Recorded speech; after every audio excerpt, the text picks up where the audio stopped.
Hello, everybody. Welcome to the Write or Die Show. I am your host, Randi-lee. On today's episode, I am going to be talking to Sara Schley. Hello, Sara. Super excited to have you on the show. Hi, Randy. Nice to see you. So let's start with tell us a little bit about who you are. Okay. Well, I suppose like any of us this far down the line, there's a long and winding story. But relative to the book we're going to talk about, I would say that, from the outside, most people would suggest that, wow, nice life. I'm a mother, a grandmother. I've been married to the same stand-up guy for 25 some years. Wow. Kids are doing great. Thank goodness. I have been a corporate consultant for 30 years, working in sustainability, environmental and social issues with companies like Nike and Shell and Eileen Fisher. So all that's looking good. And then the hidden part that I've just recently, quote, coming out with in my book is that I also have a bipolar brain.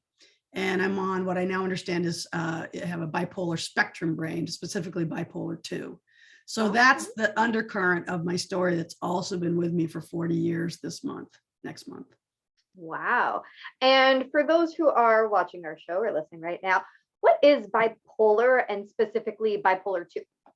Yeah, thank you so much for asking. And really that distinction is a big reason why I wrote the book. So I think bipolar 1, Roman numeral 1, most people would think they recognize that as somebody that's manic depressive, that have huge highs and then severe lows. And you could recognize the huge high, maybe, somebody's on a shopping spree or a sex spree or a megalomania spree or staying up 3 nights in a row or has too much energy to contain.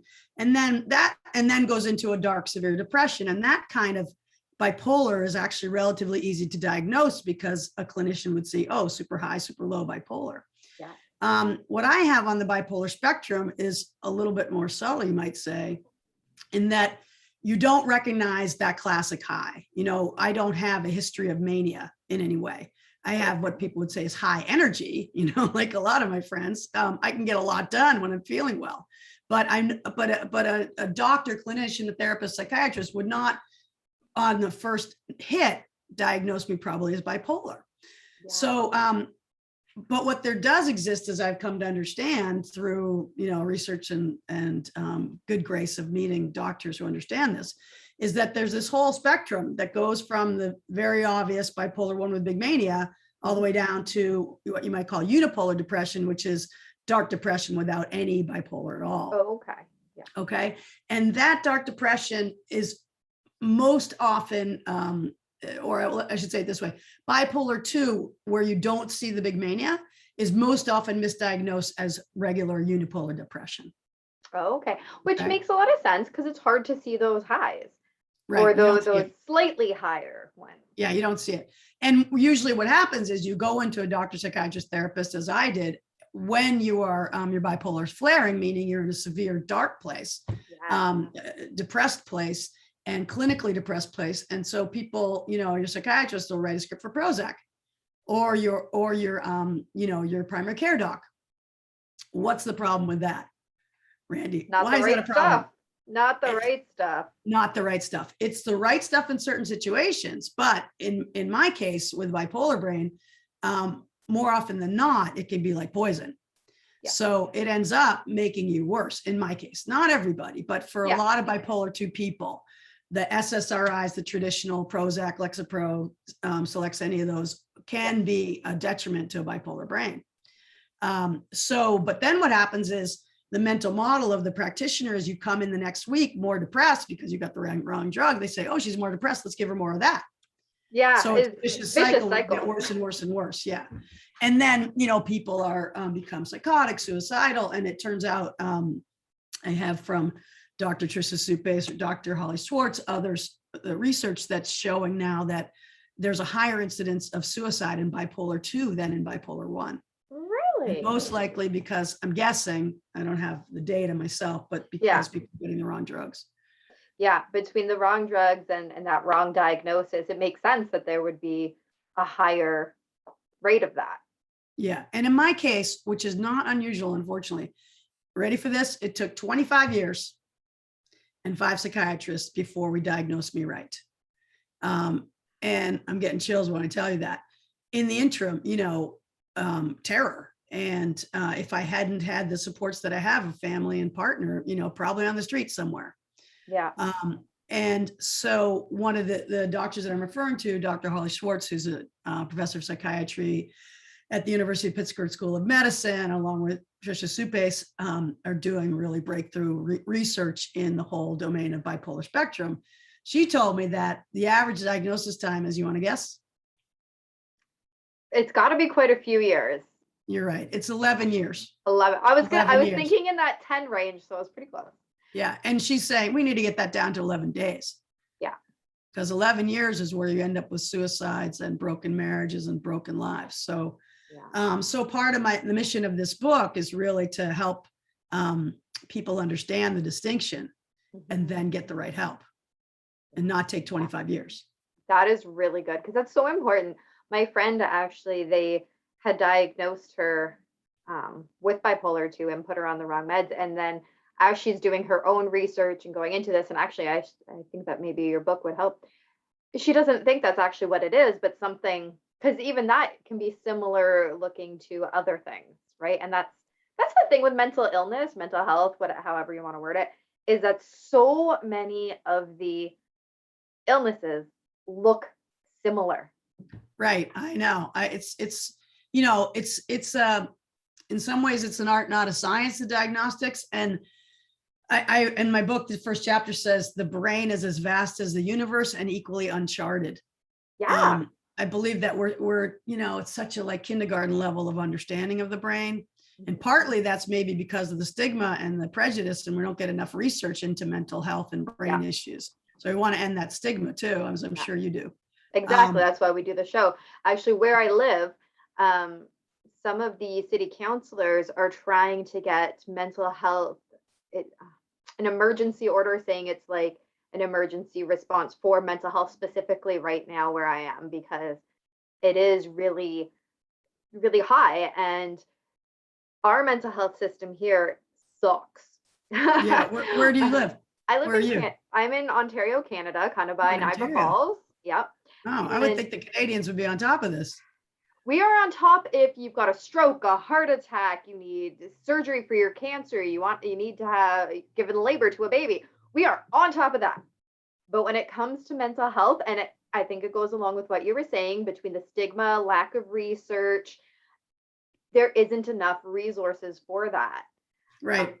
Yeah. There was just today, I saw a study that came out. One of my colleagues sent me, and I wish I had it right at my fingertips right now, but it's a mental health study that's out today, saying that, because of COVID, there's like an exponential growth of mental health breakdown, right? And that's another reason why I'm this passionate to get that book out there right now, because we just want all the resources we can get to help people.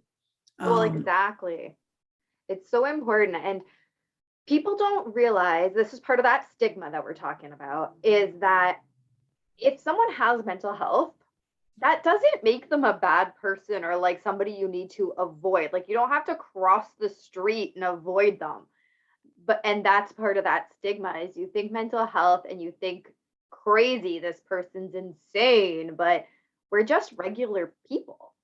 Right, exactly. And that's, again, another reason why I've done this book, because I look like a normal, nice middle-aged lady, right? And you sound like one too. And I have a blessed life and a lot of tremendous gifts. And yet, if for most people, if you told them I'm bipolar, they'd go, "What? Not you?" Or there's a distinct prejudice, and it's what really gave me a lot of fear of, quote, coming out with my disease. I was concerned about blowing my professional credentials. It took me 40 years to be comfortable.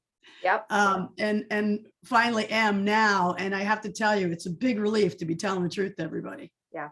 That's what my book was all about. The one I released in March this year, Embracing Me, was all about being yourself and okay with who you are. So that's exactly what you're saying, because when you go through life pretending that everything is okay, like for me, it's depression and autism. Not that that's mental, but it's a thing I have. And every day when I used to work in an office, right? Going to work, putting on that mask, oh, everything is cheery and awesome. And I'm going to be social with all these people all day long. And it's exhausting. Exhausting. Yeah, yeah, yeah. And I found that it's just so freeing now to it's like anything else that you hid. And I don't know, but I can kind of imagine it's analogous to the LGBTQIA plus coming out in a certain way and telling your full truth. And suddenly it like releases all this energy. And I was, I recently did an Indiegogo campaign for my book. It's still out there if anyone wants to help. And I was scared to do that too, because everybody's going to know. And I got the most wonderful responses from people about, you go girl, and thank you for your courage and your vulnerability. Yeah. And then people telling me their stories about their mother, their brother, their wife, their kid, Yes. And so it turned out that it was actually a gift to be able to tell the truth, but it's hard, It is. It's very because of the difficult, stigma. but it is so freeing, like you said. And actually, because you mentioned the Warming up. LGBTQ community, so my kid, it was uh, 3 years ago now, something like that. I can't quite remember. Time blurs together. Anyways, a couple Yeah. years ago, he came out as transgender, and the response from him, just like the change in his attitude, was amazing. Like, it was such a significant change. Like you said, I think it was that being free to be who you really actually Yeah. are. It Yeah. makes the world of difference. Yeah. Right. And not everyone's going to accept you, but who cares about them, right? Your true friends. Exactly. And Exactly. yeah, so I wrote the book for 3 reasons.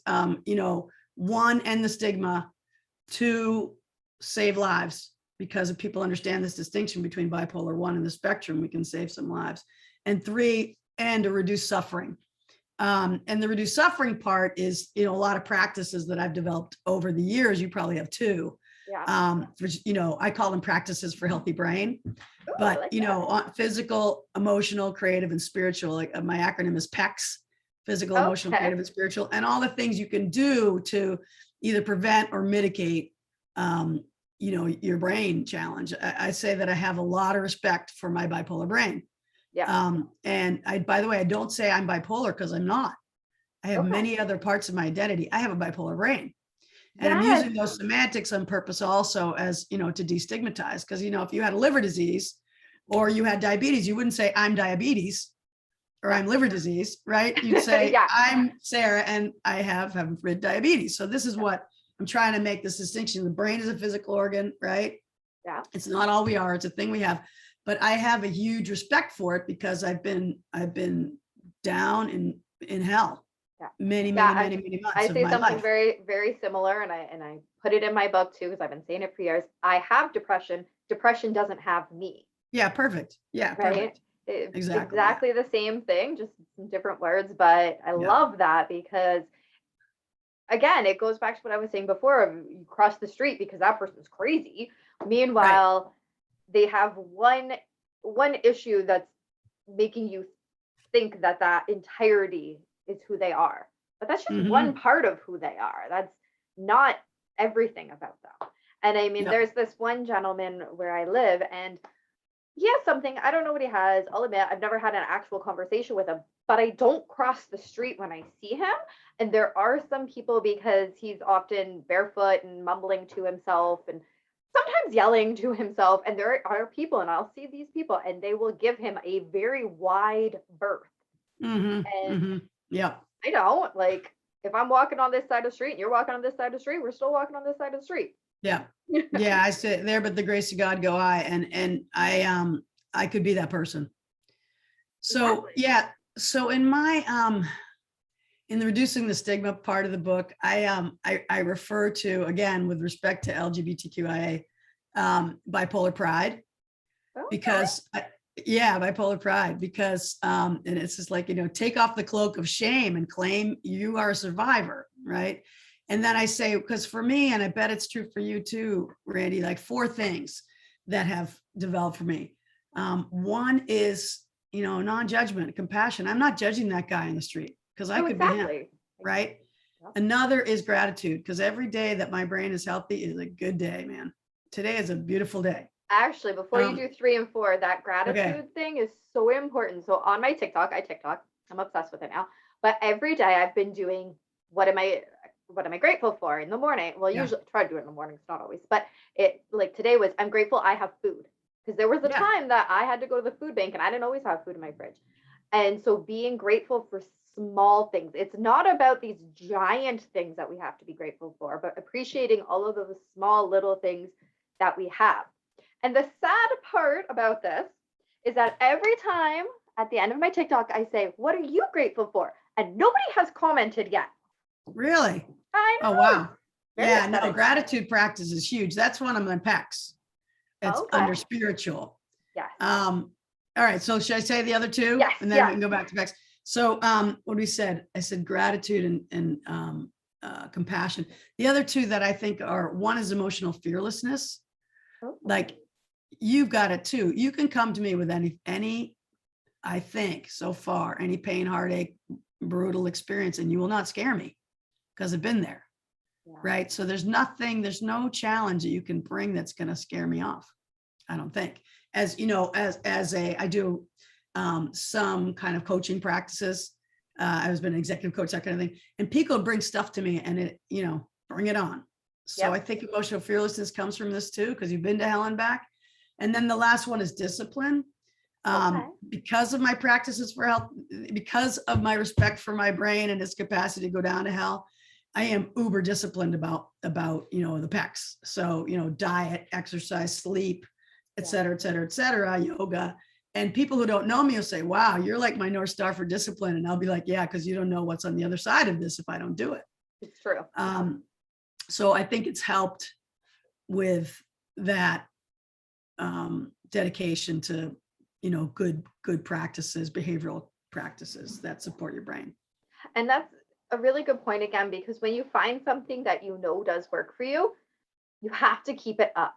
And I'll admit, I'm super bad for this. Like, I'll get into a routine and I'm a creature of habit, creature of routine. I think that comes with the autism part of my brain. Yeah. And as soon as that routine takes a slight change, so for instance, when the kids went back to school this year, the schedule went back to 8 a.m. to 2, whereas when it was online, it was 10 to 2. So Uh-huh. now I had to get my kid to school 2 hours early, which I'll admit he doesn't actually get to school on time, but that's a whole other Yeah. issue. Anyways, but now I needed to change my entire routine to be able to get him up earlier and get him moving earlier, which is fine. I'm okay with that. That's part of being a parent. But then Yeah. all of those other practices that I've gotten into my routine to do at a certain time are Tough. Yeah. completely thrown out of whack. So my food diet is out of whack, my exercise is out of whack, and just everything. It takes me about a good 3 weeks before I can get back into feeling a good rhythm in life again. Mm-hmm. Yeah. Yep. Well, you come to me for a free coaching session. We'll help set you up. Yeah, I hear you. And at this stage of my game, my kids are out. They're in college, and I have when that happens for you, you'll see all of a sudden you have all this time freed up that you were like focused on them, getting them out the door in the morning. Mhm. So I have more flexibility and freedom around time than you have right now in your stage of mothering. So then what I would say, what I kind of coach younger women is, okay, do what you can do. Find one thing that what's going to be the biggest support. Is it yoga? Is it getting to bed on time? Is it but you can make choices, right? You can make good choices for yourself. And I think that's the thing, is just to you got to put yourself first, That is such a good point. You have to, when you've got the brains that you and I have, and I don't know yours enough to come on my show and we'll find out more, but you have to put yourself first. You do. And that is, that's self-care. And so many people Right. don't truly understand what that is, but self-care is not selfish. Right. It's required. It's essential. Yeah. And that's when you're in an airplane, they say, put on your thing first before you help somebody else. Right. Yeah. And you might say, to follow that analogy, somebody like me with a bipolar brain, you got to put on 2 oxygen masks. Yeah. You got to put one and then another one before you help that other person. Yeah. And I think one of the benefits, probably, and it's hard to think of benefits of having a mental health challenge, is that I don't give myself a hard time for doing it. Like I have to do this. Yeah. I have to do my yoga. I have to eat right. I have to get my exercise. And if I'm going to be late for something, I'm going to have to tell them I can't make it at 10 a.m., whatever it is. Yeah. Or I can't go out tonight with you because I need to be in bed by a certain time. So I've learned in that way to say, I know I have to put the healthy practices first. Yeah. And that can annoy some people sometimes. Yeah, and that's on them. That's not on you. That's on them. That's right? on You them. have to do what's right for you. And if that means that you have to say no to certain things, then so be it. I used to be so bad about yes, yes, yes, yes, yes, yes, yes. Right. And then getting overwhelmed. Right. So no is okay. Absolutely. Well, the word honor has no in it. But I think you'll appreciate this, right? How old are your kids? My youngest is 15. The other one is 17. My grandson is almost 2. Oh, wow. So they're a little older now, but maybe for the grandsons. I had come up with, I learned that power napping is really essential for my brain. I really do important. Yeah.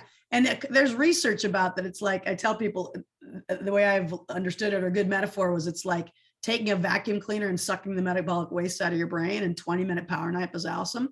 So when my kids were little, they got, we had this acronym. It was a 3F nap, 3 Fs, the letter F. Okay. And the 3 Fs stood for flood, fire, or fatality.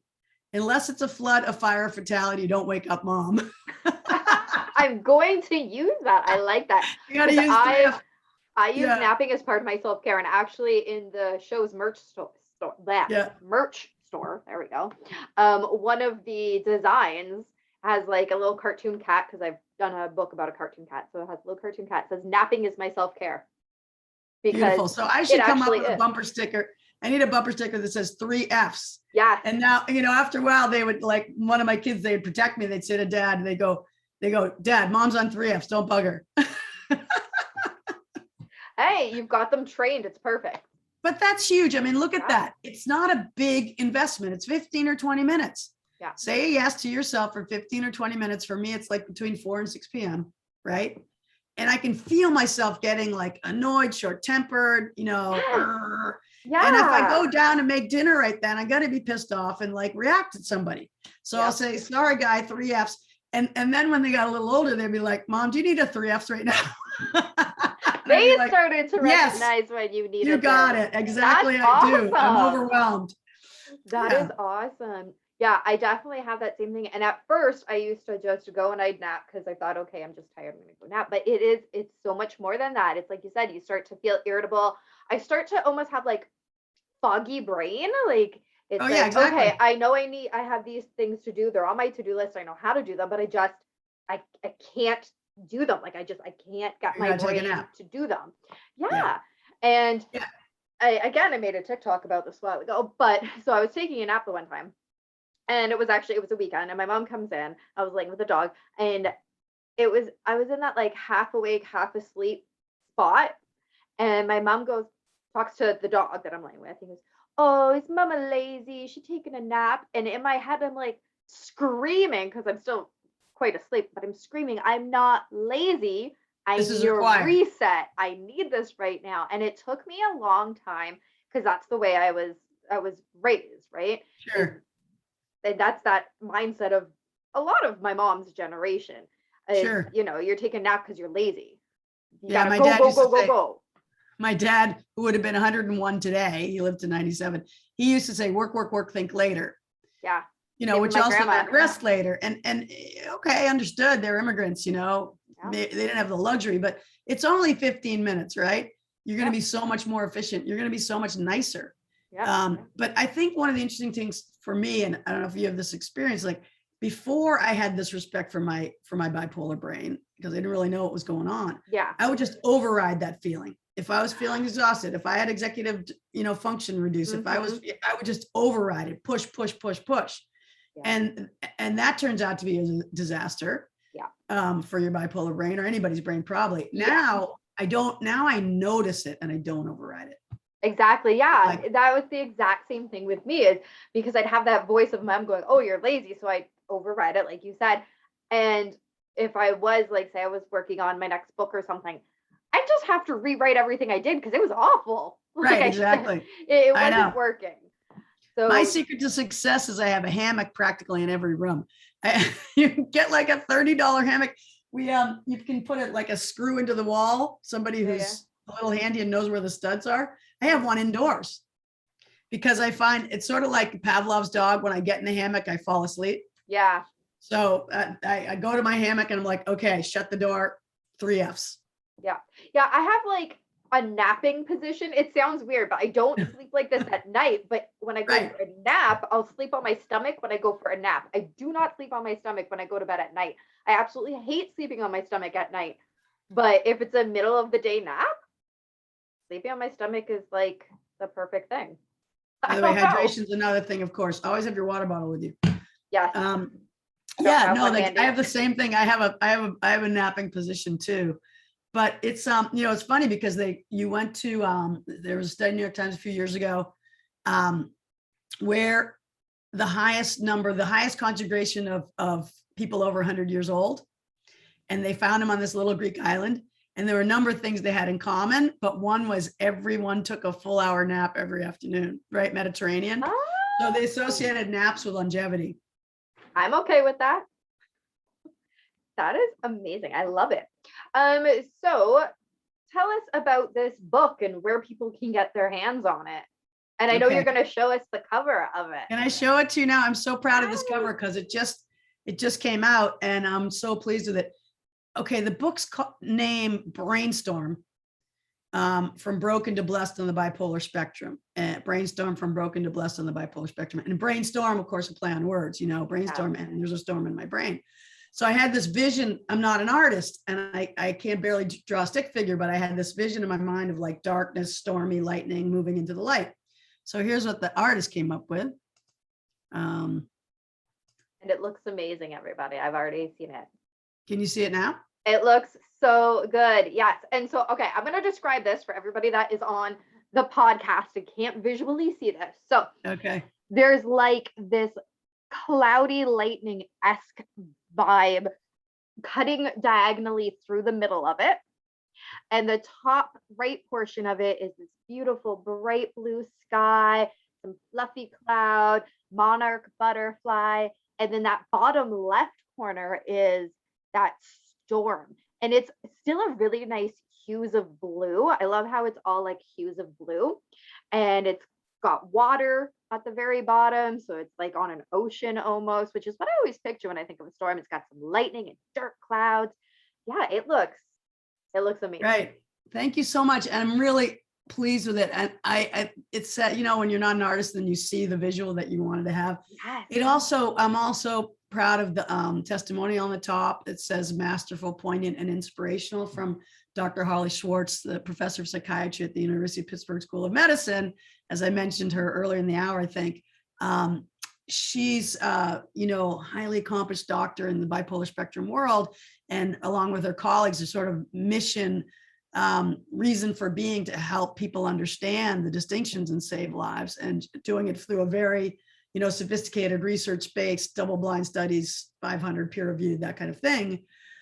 But she wrote me a thank you note after I sent her the manuscript saying, that she was blown away and that we needed this first person narrative, being her colleagues, professors of psychiatry, studies, research, and me telling this is what it feels like from the inside.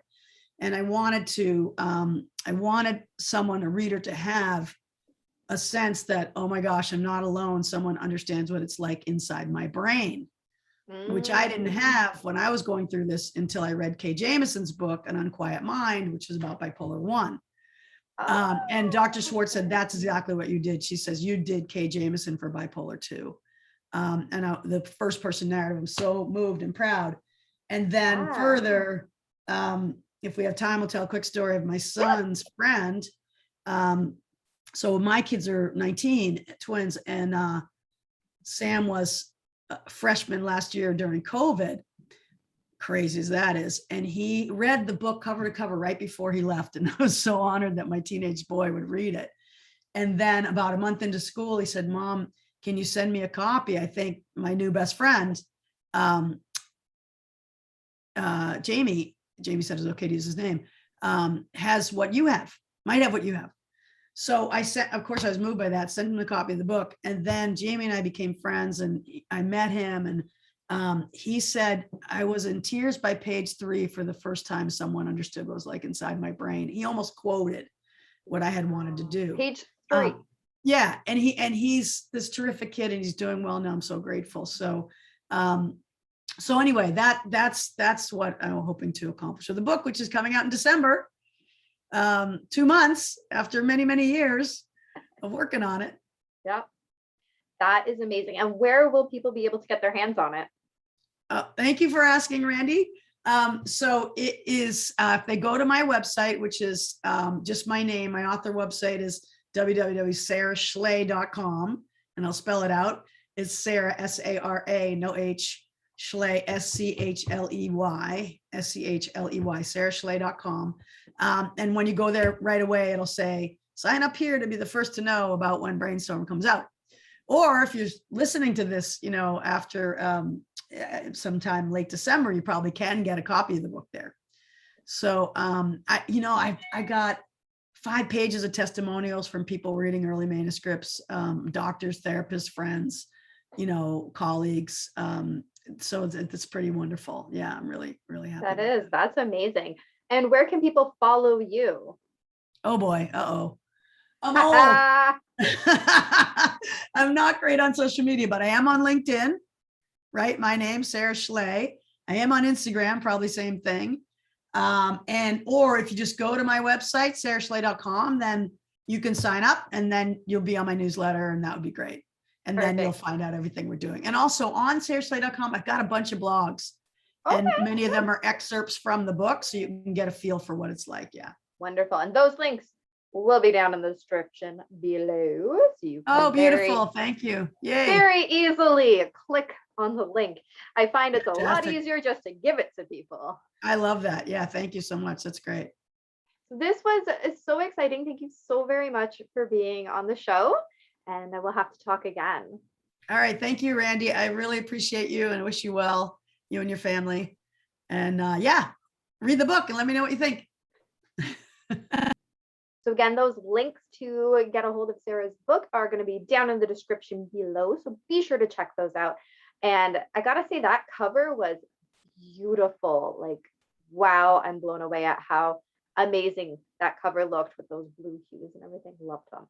And of course, hit that like and subscribe button here at the channel. Share these episodes out to everybody that you know, because this is such an important topic and we have got to share this message. We have a merch store. 10% of the proceeds go back to the Canadian Mental Health Association. And we have Patreon if you want to support in that way for as little as 1 cup of coffee a month. Yeah, that's my little infomercial voice there. I don't know if I'm any good at that. Thank you everybody for joining. And remember, the only way to end the stigma of mental health is to speak openly and honestly. Bye.